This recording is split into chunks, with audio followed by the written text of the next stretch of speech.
Hey, this is Mike Robbins. Thanks so much for joining me for this episode of the podcast. I hope you're doing well.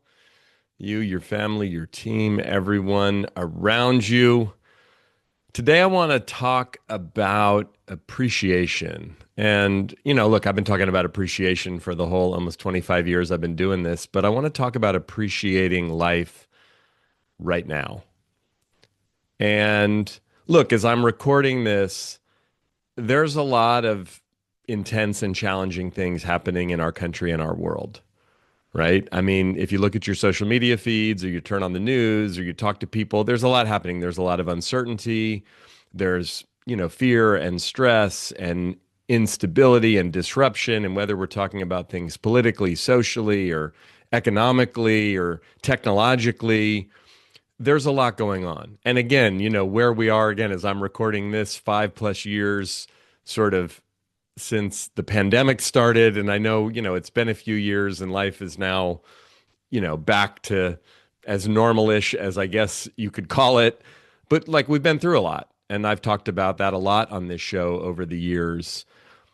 But I was thinking about this morning and, something that I started saying years ago as a reminder to myself and other people. But like right now, today, this moment, this is the good old days at some point in your life.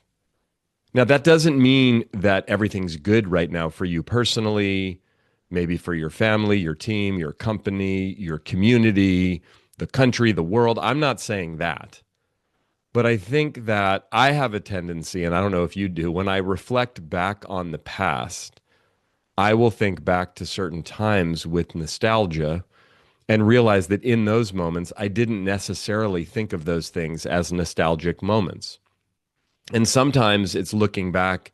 I was just texting with some of my college teammates, my Stanford baseball teammates, because it was the 30-year anniversary of us winning our regional tournament in the NCAA baseball tournament and qualifying for the College World Series. As I'm recording this right now, all the 8 teams this past weekend just qualified for the College World Series, and they'll be playing starting later this week and over the weekend and into next week in Omaha, Nebraska, where the College World Series takes place. And, when I look back 30 years ago and I think about that time, I was 21, I was a junior in college. We had this momentous experience where we won our regional tournament in Wichita, Kansas, and came back from, we didn't think we were going to win, and we went through the losers bracket, and it was this whole dramatic thing, right? I mean, the details are less important 30 years later, but the fact that we won and we qualified to go to Omaha for the College World Series was a huge moment. We went to Omaha, we played there, we won a game, we lost 2 games, we got eliminated. We didn't win the College World Series, but it was such an incredible experience. And now, 30 years later, when I look back at it, yeah, I mean, winning that tournament in Wichita to qualify for Omaha, that was an accomplishment and experience, right? But it was really just doing it with that group and those people, some of whom I'm still connected to and friends with, and us just sharing the photos and the memories. That's what we have right now. In the moment, we may have known that was a big deal, and that was kind of a peak experience moment. But it's hard to know what that will be like in hindsight. Sometimes even peak positive experience moments for me in the past can be painful to think about, not because the experience was painful, but because maybe juxtaposed to what's happening in my life at the present moment, I might miss that or long for it. Michelle and I went out over the weekend with some friends, another couple, and we were sitting actually watching some live music in downtown Nevada where we live, and it was a nice night, and we were sitting on the grass, and there were a bunch of young families and little kids kind of running around and dancing, and there were 2 little girls, I don't know, probably 6 and 4, 6 and 3, something like that, about the same age difference as our girls. And the older one happened to have brown hair, and the younger one happened to have blonde hair, which is the same as Samantha and Rosie. And the mom of this family had put them in matching dresses. And I was looking at these girls dancing, and they were like, the little one was like, Daddy, Daddy, Daddy, pick me up, throw me around. And I just had this moment where I almost was moved to tears. It was sweet seeing their family, but it was reminding me of us. And Samantha's 19 now, and Rosie's 16. And They don't wear matching dresses anymore. They don't look at me and say, "Daddy, daddy, daddy, pick me up." Right? That doesn't happen. That did happen. And in those moments at that time, it's not that I didn't appreciate it at all, but I was knee deep in, raising 6 and 3 year olds and all that goes with it and, living life and whatever was happening in my life at that time. And I wasn't fully appreciating the moment. I wasn't able to really have perspective and context. And look, it is hard to have that perspective in that context. I was listening to an episode of the Mel Robbins podcast this morning, which is a great show. And Mel is, I mean, her book, Let Them, is like a phenomenon these days. And I've been a fan of Mel's for the last decade and really love her work. I love her podcast, her show. I'll put a link in the show notes to this particular episode that I was listening to because it was really powerful and poignant. For me, it was actually talking about some of the reasons why we have a tendency collectively, but all of us individually, to be really hard on ourselves, critical of ourselves, particularly how we look and our body image. And she had a couple different experts on and people talking about it. And, there was some interesting stuff and research about today's world and all of our Zoom calls and FaceTimes and selfies and, that it's exacerbated some of this. But one of the psychiatrists that she was interviewing was saying, when you talk to people at the end of life, particularly people who are fortunate enough to live a really long life into their 80s, 90s, up to 100, and even people who are younger, when you talk to them about regrets with respect to knowing that their life is coming to an end, which, by the way, we all know that. We just don't think about it or talk about it all that often. Very few people regret not going to the gym or wishing I had lost a little more weight or wishing I had looked a little different. But they regret things that they didn't try or stuff that they didn't, do or risks that they didn't take. And I've said this for years, as someone who's definitely struggled with different aspects of being hard on myself, critical of myself, comparing myself to myself in the past, struggling with, body image and appearance issues and things that, oh, I used to look at me. Oh, again, this notion of right now is the good old days, whatever age you are, whatever's going on for you with your physical health and well-being and appearance, if you take a photo of yourself today and are fortunate enough to live for another decade or 2 or 3 or 4, and you look back at the photo of you from today, you will probably 10 years, 20 years, 30 years from now be like, wow, I looked great. And I don't say that lightly. Michelle and I are celebrating our 20th wedding anniversary in a couple of days, and I'm excited about it and feeling somewhat nostalgic about it and thinking back to that day 20 years ago. And, I mean, it was a beautiful day and a momentous day, obviously, in my life and her life and our family. And I mean, we conceived Samantha right after that, and she was born, a little less than 9 months. I mean, our life changed dramatically that day in so many ways, as is often the case when we get married. But I look back at us 20 years ago and, we look different. We've aged. And it's bittersweet in a way for me because I actually remember that day, feeling good about so many things. I actually, felt pretty good about how I looked that day, if I'm being really honest, but I also do remember feeling self-conscious and being mindful of oh, this is going to be a day that's photographed and filmed in a way that, again, we do a lot more photos and videos today than we did 20 years ago.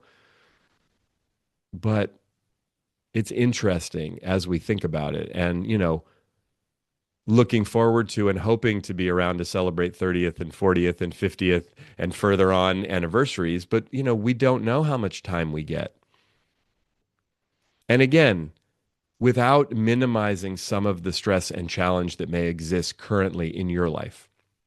You may be going through a really difficult time right now, really painful, really challenging personally, with your health, with your mental health, with your family, with your relationships, it could be with your finances, with your career, it could be with your health. There could be someone close to you going through a crisis, a health crisis, a mental health crisis. There could be, right? all myriad of things could be challenging for you right now. There's a lot of, again, collective challenges happening right now in our country, in our world, things that I'm deeply, deeply concerned about, that I notice myself feeling fear or anger or dread about. Absolutely. Um, Things could be really, really good in your life right now. Things are actually going really good in my life currently, which I'm super grateful for, especially given the nature of the last 5 years and what's been happening in the world and some aspects of my own life and family. Like, I'm really grateful that things are going well right now in my marriage and with our family and our girls and, you know, health and business. And I don't know if you have this happen. Sometimes when things are going well, I find that I'll get a little nervous, like, uh-oh, don't blow it. Or what if it doesn't stay going well? Or, and wherever you are on that continuum, I mean, usually there's a combination of some good things and some challenging things going on in life. Sometimes the scales are tipped more towards the good stuff, and there's a lot of really good things happening. And we have, kids graduating from school or new jobs that are happening or abundance of success and we're feeling good and there's well-being or there's new love in our life or whatever. We're celebrating milestones like Michelle and I are. Again, whatever it is, there are times when things are going really well. And then there's times when things aren't going well. And, money's tight and things are stressful, or we're dealing with a breakup or a health crisis or something happening in our, community, or our business is slowing down, or we just laid some people off, or, we're not closing business and sale, whatever, you know what I mean. Whatever's happening and wherever you are on that continuum of really good stuff or really challenging stuff,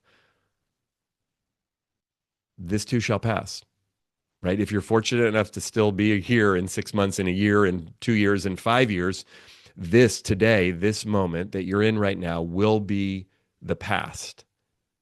And there will be aspects of this that you will miss, even if right now is really hard and you just can't wait to get through to the next phase of life.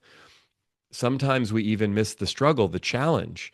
I think back to like the early days of raising kids and like during the recession, and things got really challenging for us financially, and it wasn't an easy time. But when I think back on it now, I have a lot of fond memories of that time and some of the things we had to do to get creative, to navigate through our financial challenges, to navigate having, young kids and all of what was going on with that. And Michelle and I were still, in the early couple years of being married, and we had the baby and a toddler, and it was like there was a lot happening, right? We got married in '05. That was the year we bought our first house. Samantha was born in early '06, right?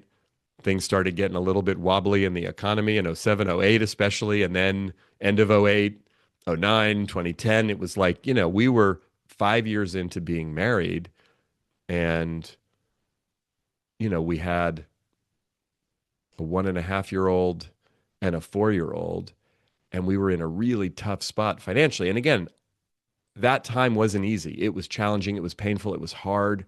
I was scared. I was worried. Oh no, what am I doing? I can't provide for my family. And like we figured it out. And I look back now at that time with some fondness, with some appreciation, with some gratitude, with some nostalgia. Like, oh, look, think about COVID. Now, I don't know. Some people I talked to loved COVID and it was great being locked down and they got to be with their family, or their, college kids came back to the house and they played a lot of board games and it was wonderful. Other people, like, COVID was super challenging at our house, for me, for my business, for our girls, given their ages, and like it. But I look back on it now, and while I don't want to go back to 5 years ago, I think of it with not fondness as much as just appreciation for what I learned, what we learned, what was going on, what we got to figure out individually, collectively. So right now, today, this is the good old days at some point in the future, whether it's great, whether it's hard, right? I think about things like I watch people have peak experiences in life. I was watching the Tony Awards and, someone winning a Tony, first time ever. And like, what a moment that will be, must have been for them and their family and everybody. And like, that's great. And then again, it's like, how will that be in 6 months, in a year, in 5 years, in 10 years, in 20 years, in 50 years if they're still alive? so much of it has to do with the story we tell ourselves about it and how much do we appreciate it in the moment, and then what stories do we carry from it. So what can we do with all of this? How does this relate to life, to your life, to my life, to our work, to what's happening today? And again, I am mindful of the fact that I am not trying to minimize or sugarcoat or bring some kind of toxic positivity into maybe some really difficult and painful times you may be experiencing right now, or again, what's happening collectively. That's not about this at all. However, at some point in the future, every single one of us, whether it's in the not too distant future or many, many decades from now, we will come to the end of our life. We're all heading the same place, right? I've shared, I think, this analogy before on the show, but like I think it was an interview with Ariana Huffington and Van Jones on one of their podcasts a few years back, but they were talking about this idea of like life being a train. And the train ultimately ends for everybody in the same place, right? On a human level, it ends in death. We're not going to get out of this thing alive, as we all know. And yeah, I mean, some people stay on the train longer than others, right? But every one of us, at some point, our stop comes and we have to get off the train. And what Van and Ariana were talking about is just appreciating the weather outside the train as much as we can and the people on the train and what's happening. Like we keep moving through life, and sometimes it's sunny and sometimes it's cloudy and sometimes it's like a blizzard and sometimes, it's a hurricane and sometimes it's like mild or overcast, or sometimes it's all the different weather. It's early morning, it's late at night, it's like and the scenery changes and everything's changing. And can we appreciate it? Can we appreciate it? Look, my origin story in starting to do this kind of work 25 years ago came from the end of my baseball career, which was 28 years ago in 1997. I mean, didn't that's when I got hurt. My career sort of officially ended on my 25th birthday in 1999. That's when I declared to myself and my family I was retiring from baseball. But I got hurt in June, almost exactly 28 years ago, as I'm recording this, of 1997. That was the last pitch that I threw in a professional baseball game. And it was painful physically. It was scary mentally, emotionally. And I didn't know exactly that my career was over, but the season was over definitely. And I was pretty sure it was going to be tough for me to come back. But through that whole experience, from that moment in the summer of 97 until February of 99, I had 3 surgeries in that time period. The Kansas City Royals released me. I went through a bunch of things. I actually got my first real job in late 98.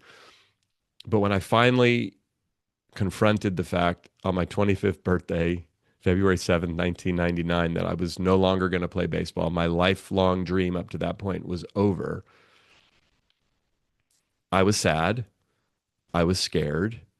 I felt a lot of, disorientation, confusion. Who am I? What makes me valuable? What am I going to do? How do it was 18 of the first 25 years of my life had been this one thing that I was good at and I got a lot of attention for, and I enjoyed most of the time, especially when it went well, and it organized my life. It focused me. It gave me purpose. It made me, I think, I thought, especially at that age, like this made me sort of cool and different and successful. And I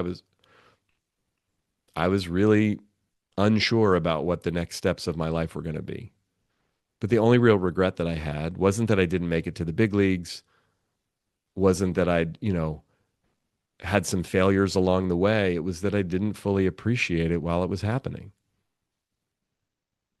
I was like trying so hard to make it, thinking when I got there, that was going to be it. And again, I've been telling this story for years. You've heard me tell this story. I've told it in TED Talks and other videos and in my books and on stage. And so unless this is the very first time you're ever listening to me or watching me, like you've heard me tell some version of that story, but and our stories are different. You probably didn't play pro baseball and hurt your arm like I did. But there's this universal thing, I think, that many of us do, that we're so obsessed with trying to get to the next thing and the next level and the next and once right? What if we just stopped doing that and appreciated ourselves and our lives right now? appreciate our families and our relationships right now. That doesn't mean we don't work on them. That doesn't mean there aren't still things to enhance or improve or let go of, or of course. But like, what are we doing?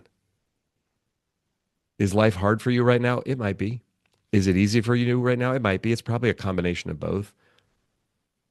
Are things challenging in the country and the world right now? Yeah. From my perspective, they are. And you know what? Like, they've been worse in the history of humanity. They have been worse. I'm not saying that they're great right now. I'm not saying I'm waking up every morning going, isn't it awesome? Everything's going great. No. But like, it could be worse. And I'm not saying that from a let's be doom and gloom paranoid perspective, but it could always be worse. It's a matter of perspective, right? One of my favorite scenes in one of my favorite movies of all time, I've quoted this before, comes from Good Will Hunting. I think it came out in 97 or 98. It's been out for a while. It's a great movie if you haven't seen it, by the way. But Matt Damon plays a young, troubled, sort of brilliant guy with some challenges in his life and a very painful, traumatizing past. And Robin Williams, maybe my favorite actor and entertainer of all time, who I think we lost, gosh, it's been more than a decade now, plays his therapist. And there's a scene in one of their therapy sessions where Robin Williams says to Matt Damon's character, you'll have bad times. Everybody does. It'll just wake you up to the good stuff you weren't paying attention to. So if things are really challenging for you right now, I feel for you. I know how hard and scary it can be when stuff gets tough, when life and relationships and family and health and finances or business or any combination of those are difficult. It's hard, right? Look, if you're having an issue with one of your kids, if you're a parent, oh my gosh, that like stops everything in our tracks. Nothing else matters if one of our kids is in crisis, or our spouse or someone really close to us. It could be a parent, right? If you're going through hard times, when I say right now is the good old days at some point, I'm not trying to minimize your pain at all. But what I am saying is there's opportunities for us to learn, to grow, to appreciate this moment without discounting or minimizing the challenge. If things are going well for you right now, life is good, relationships, health is good, finances are good, you're feeling good about where you are in your career, what awesome. Congratulations. Appreciate it as much as you possibly can. Take as many mental and emotional pictures, write it down, acknowledge it, because look, we know how life goes. It's going to evolve, it's going to change, it's going to twist and turn, and like it could get better for sure, and it could be good for a sustained amount of time. I'm not trying to be, negative or critical about it, but like life ebbs and flows. And can we appreciate it, not take it for granted, not miss the moments? Because at some point, all of this ends for all of us. This too shall pass. So focusing on what we're grateful for in the moment, creating a practice of gratitude, of appreciation. A couple things you can do. Write things down that you're grateful for. Write gratitude journal. We've been talking about this for decades. It's super valuable. Have a practice with your spouse, your significant other, your friends, your family, your coworkers, the people around you, some regular practice where you talk about what you're grateful for, what you appreciate. Michelle and I think I've talked about this a bit on the show. One of the primary ways that we communicate with each other these days is through voice text for, logistical things, but we just catch up on stuff. I mean, we talk to each other in real time, in person. She's not a huge fan of talking on the phone these days, which is fine. But I find that in the voice text, we can, anyway, that's something that we do. Maybe you do this, maybe not. I'm a big fan of voice text, but like we have a daily practice where we actually share some things that we're grateful for and things we appreciate about each other. And we do it by voice text in the morning as kind of a meditation, as a practice, as a connecting thing. Even weirdly, though, it's like, right? We do it in person sometimes in real time. But often I'm moving here, I'm there, she's out on a walk, I'm going there, I'm driving to this, I'm traveling there, but I'll leave her a voice text and she'll leave one back to me. And doing that it's a gift. Like I love hearing what she's grateful for. I also love hearing what she appreciates about me. Feels good, right? But I love telling her what I'm grateful for and what I appreciate about her because it's an expression of my love and my gratitude and my appreciation for her, absolutely. But it's also a reminder to me, even and especially when I'm stressed or worried, or maybe, look, even if we've gotten into a fight or things aren't great in the moment with us, I still love her and appreciate her so much and her me. And that's not just true if we're fortunate enough to have a partner or a significant other, but so many people in our lives and ourselves and our life in general. What's the story we're telling ourselves about our life? And while this isn't about delusion, this isn't about toxic positivity, this isn't about making stuff up that's not true, our stories about ourselves and about our lives and about the people in our lives and about what's going on, they're kind of subjective. Now, they may be based on facts, right? I really have this thing going on at work. I really have this thing going on with my family. There's really this health crisis happening for me personally or someone that I know. Absolutely. But then what's the story that we're telling ourselves about that? We're the authors of the story of our lives, and we're the one person that we'll be with our entire life. So I hope this resonates with you. I know there's a lot going on for a lot of people that I know, myself included. I know there's a lot going on in the country and the world. And right now, really is at some point down the road going to be the good old days. So let's see if we can appreciate it as much as possible right now while we're living it, while we're in it. That's going to allow us to be most present, most effective, even and especially if we're navigating challenges. But if we're going through some really good times too, that's going to allow us to get the most out of it. Thanks for listening. Thanks for watching. I appreciate it. If you're watching on YouTube, make sure to subscribe to our YouTube channel. There's some information and a link below to learn more about me and my work. And if you're listening to this on your favorite podcast app or platform, if you haven't already, hit the follow or the subscribe button and check out the show notes if you want to connect with me on social media or learn more about my work. Best place to do that is at our website, which is mike-robbins.com. Until next time, do everything you can to just appreciate yourself and your life and what's going on right now. But remember also, we're all in this together.